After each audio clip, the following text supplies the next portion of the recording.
Good morning students, मैं अवनीश कुमार सिंह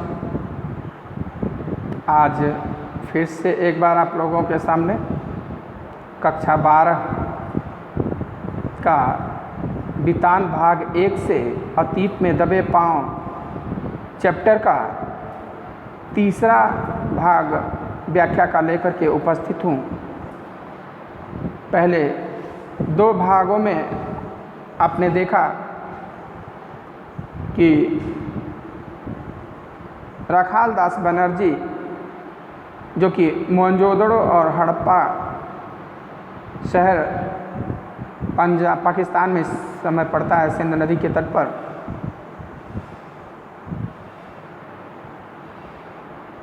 वहाँ पर स्थित बौद्ध स्तूप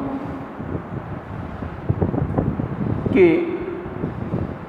जानकारी के लिए गए और जब खुदाई करने लगे तो नीचे से काफ़ी तत्व मिले, जिससे यह पता चला कि यह सामग्री 5000 साल पुरानी है।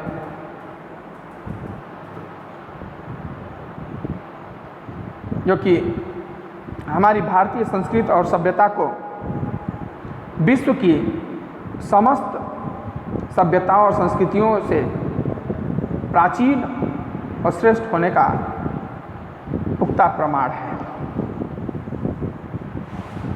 मोहनजोदड़ो 200 हेक्टेयर में बसा वह शहर, जिसकी आबादी करीब 85,000 रही होगी, जो कि आज के एक महानगर के बराबर।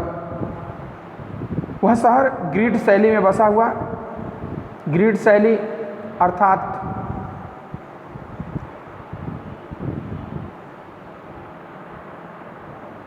जहाँ पर सब कुछ एक स्क्रीन पर आपको दिखाई दे उसको ग्रिड शैली कहते हैं।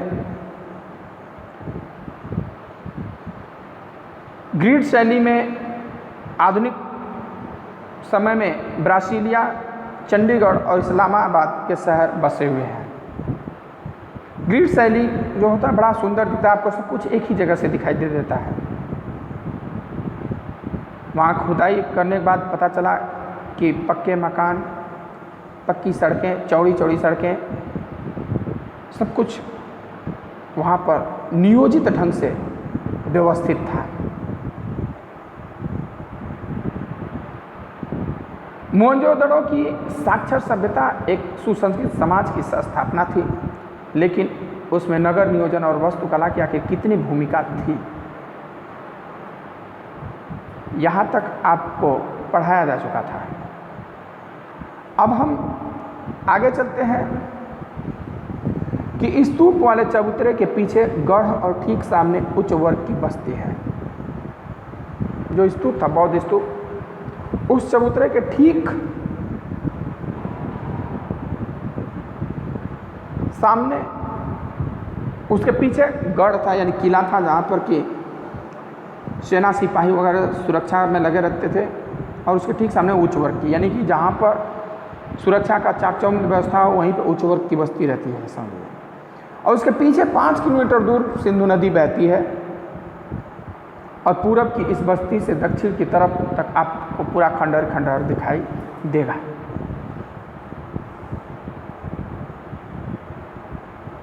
जिसे कि कामगारों की बस्ती माना जाता है, काम करने मजदूर वर्ग की। कहा जा सकता है कि इतर वर्ग की, यानी अन्य वर्ग की, एक तो उच्च वर्ग और दूसरा अन्य वर्ग। इतर मीन्स अन्य वर्ग। संपन्न समाज में वर्ग भी होगा। पिछले चैप्टर में हमने आपको पढ़ाया कि वर्ग व्यवस्था पर लागू हुआ, और वर्ग व्यवस्था श्रम विभाजन आकर के जाति प्रथा पर थोप दिया गया। वर्ण व्यवस्था से वर्ग व्यवस्था बना, और वर्ग से श्रम विभाजन, और श्रम विभाजन से जाति प्रथा बन गया। तो कहते हैं कि निश्चित रूप से वहाँ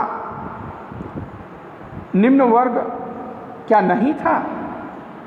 कहते हैं निम्न वर्ग के घर रहे होंगे, लेकिन वो इतने मजबूत नहीं होते कि उनको हम ज़्यादा दिन तक टिक सके, क्योंकि भाई उच्च वर्ग के मकान पीलर पे बनते हैं और गरीब का मकान मिट्टी का बना होता है, झोपड़ी का बना होता है, घास फूस का बना होता है, जो कि जल्दी सड़ गल जाएगा। तो इसलिए उनके अवशेष नहीं मिले, या उनकी बस्तियां दूर रही होंगी जहाँ तक अभी खुदाई नहीं पहुँच पाया। अभी पूरे मोहनजोदड़ो का 1/3 100 साल में 1/3 भाग ही खोदा जा सका है, और उसमें भी अब खुदाई का काम बंद हो चुका है। तो हो सकता है कि जहाँ तक मजदूर निम्न वर्ग की बस्ती रही होगी वहाँ तक अभी खुदाई पहुँचा ही नहीं हो, या हो सकता है कि उनके अवशेष न मिले हो, सब नष्ट हो चुके हों। हम पहले स्तूप के टीले से महाकुंड के बिहार की दिशा में उतरे। बिहार जहाँ बौद्ध भिक्षुक रहते हैं, जहाँ पर कौन रहता है? बौद्ध भिक्षुक के रहने का वह स्थान क्या कहलाता है? महाकुंड कहलाता है।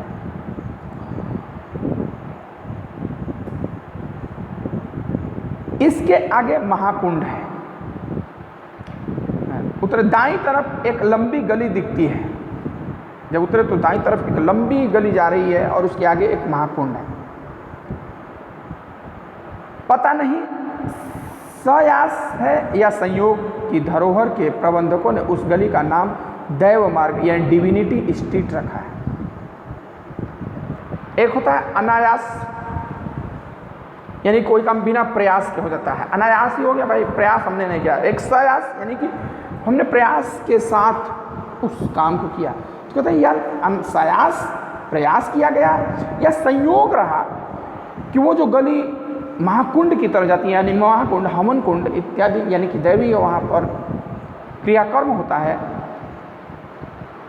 कि उस गली का नाम दैव मार्ग रखा गया, डिवाइन स्ट्रीट रखा गया।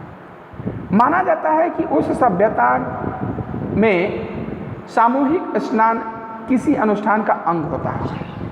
कुंड, एक हवन कुंड होता है, एक स्नान कुंड भी होता है। वहाँ बहुत बड़ा कुंड था, तालाब था, समझिए यूँ तालाब।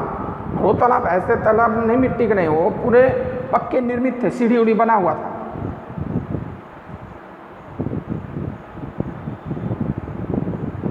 ऐसा माना जाता था कि वहाँ कोई सामूहिक स्नान वगैरह होता होगा, कोई धार्मिक अनुष्ठान करने आते हैं तो सभी लोग उसमें नहाते होंगे। बहुत बड़ा था कुंड, करीब 40 फुट लंबा और 25 फुट चौड़ा था।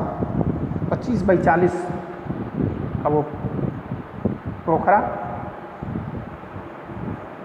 और गहराई 7 फुट था। 7 फुट गहरा भी था, यानी कि पानी भर जाए तो डूब जाएगा आदमी।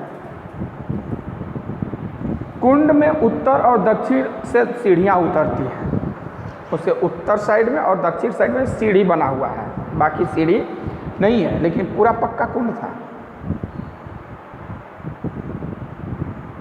इसके 3 तरफ साधुओं के कक्ष बने हुए हैं। तीनों कौन है? साधु लोग रहते हैं। 3 तरफ साधु लोग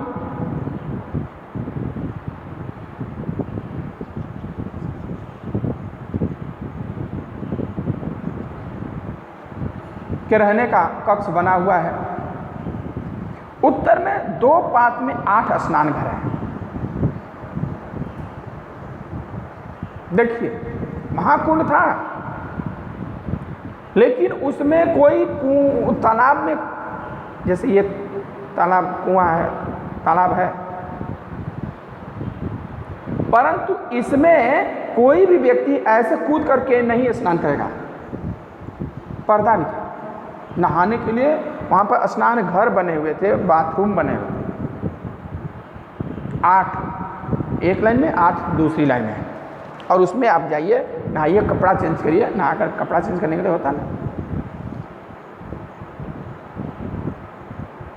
इनमें किसी का द्वार दूसरे के सामने नहीं खुलता। देखिए ये शैली, ये कला देखिए, मतलब कि बना हुआ है 8 इधर 8 उधर, लेकिन किसी का दरवाज़ा एक के सामने नहीं खुलता है कि एक का दरवाज़ा दूसरे के सामने खुल जाए, नहीं। इस हिसाब से बना है कि एक का दरवाज़ा अगर यहाँ खुल रहा है, एक का दरवाज़ा अगर यहाँ खुल रहा है तो दूसरे का दरवाज़ा यहाँ खुलेगा, तीसरे का दरवाजा यहाँ, चौथे का यहाँ, पाँचवें का यहाँ, छठे का यहाँ, सातवें का ऐसा। मतलब इस प्रकार से खुलेगा कि कोई भी स्नान घर एक के सामने दूसरा, भाई हम नहा रहे हैं, अब कैसे नहा रहे, दरवाज़ा खोले, आपका भी खुला, आप भी खुला छोड़ दिए, तो कोई कैसे नहा रहा है, क्या नहा रहा है, कर रहा है, तो देख लेंगे। तो इसलिए इस शैली में बना हुआ था कि कोई किसी का दरवाजे में ताक झाँक न कर सके।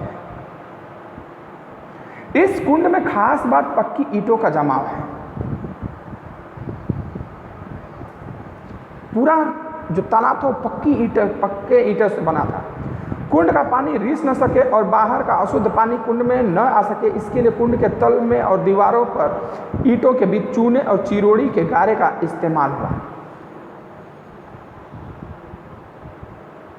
उसमें का पानी न बह जाए या बाहर से पानी ना आ जाए गंदा पानी, तो क्या चूना और चिरोड़ी यानी चोट्टा जो होता है, देखे होंगे, गाय भैंस बच्चा देती हैं तो उस समय उन्हें चोटा पिलाया जाता है। गुड़ की तरह होता है लेकिन बहुत पतला होता है।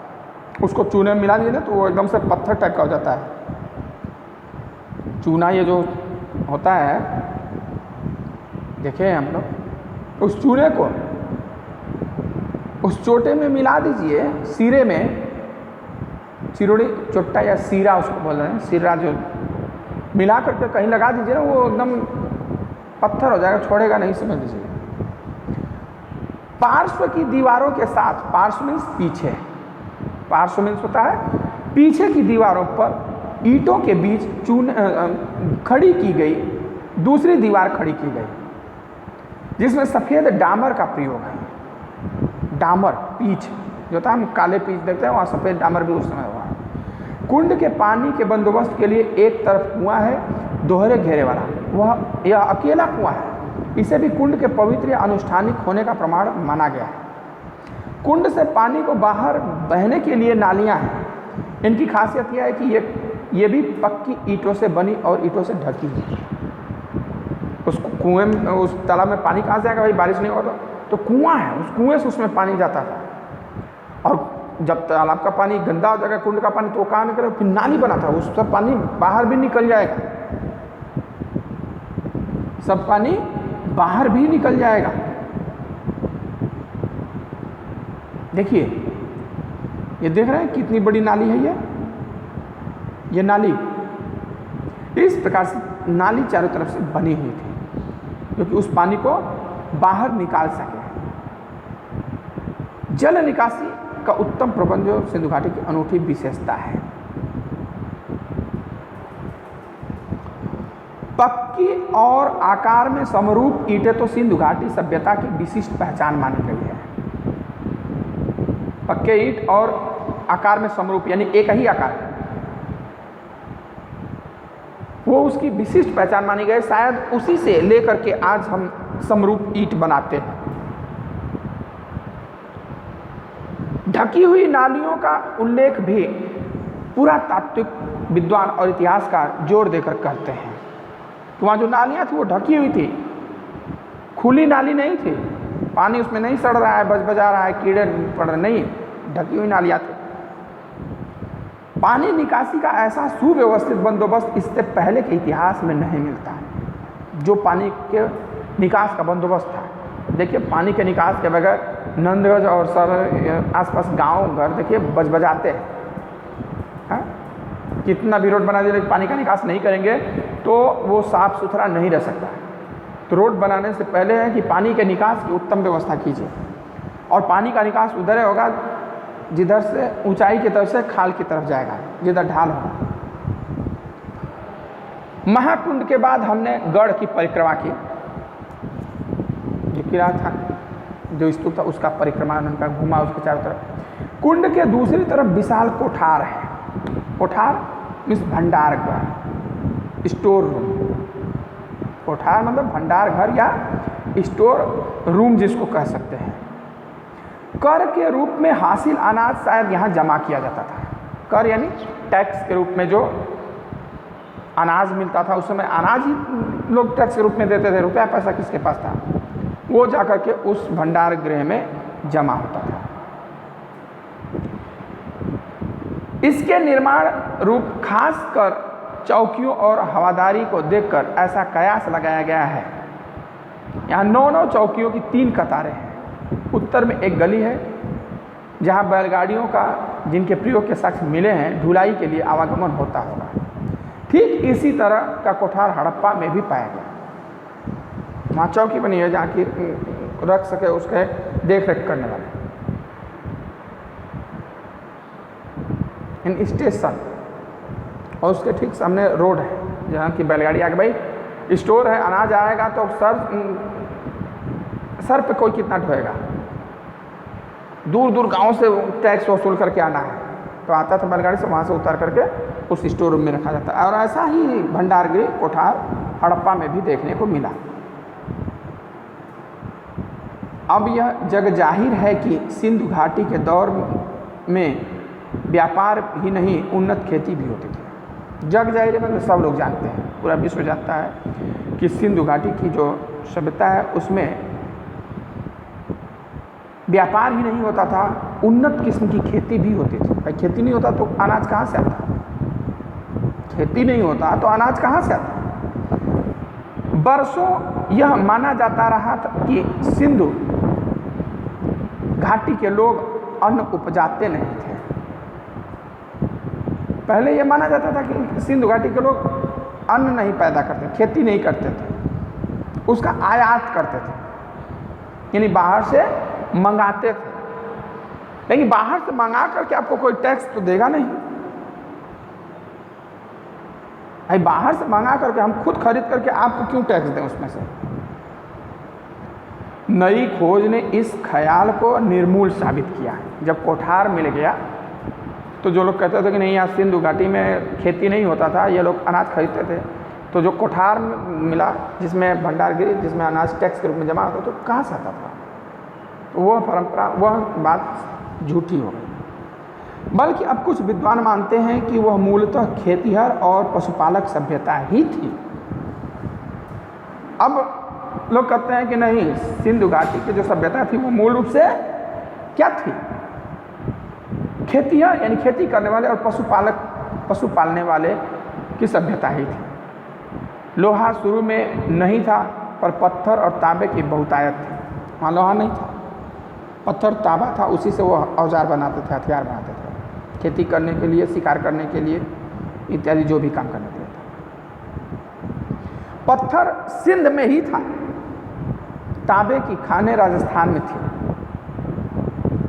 इनके उपकरण खेती बाड़ी में प्रयोग किए जाते थे।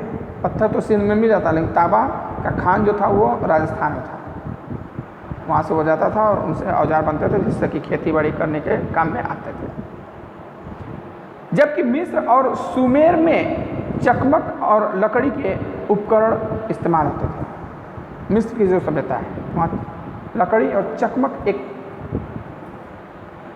खनिज मटेरियल होता है, धातु होता है चकमक, उसका वहाँ पे हथियार बनता था, उसके इस्तेमाल होते थे औजार। इतिहासकार इरफान हबीब के मुताबिक यहाँ के लोग रबी की फसल लेते थे।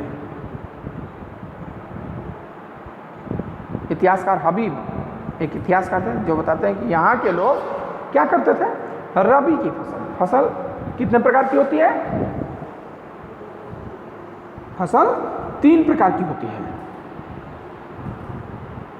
रबी, खरीफ और जायद। जुलाई अगस्त में जो फसल बोई जाती है, जुलाई अगस्त से लेकर के अक्टूबर नवंबर तक जो फसल होती है तैयार, उसे कहते हैं खरीफ की फसल, इन दलहनी फसल। और जो अक्टूबर नवंबर में बोई जाती है और मार्च अप्रैल तक काट ली जाती है, उसे कहते हैं रबी की फसल, जिसमें गेहूं आता है, चना आता है, मटर आता है, जौ आता है। और खरीफ की फसल में धान, ज्वार, बाजरा, मक्का, मकई, रहर इत्यादि। और उसके बाद आता है जायद की फसल, जो अप्रैल महीने से लेकर के जून जुलाई के महीने तक में फसल तैयार होती है। जैसे मूंग हुआ, उड़द हुआ, ये सब साग सब्जी हुआ, जायद की फसल कहलाते हैं। तो इतिहासकार इकबाल हबीब कहते हैं कि यह सभ्यता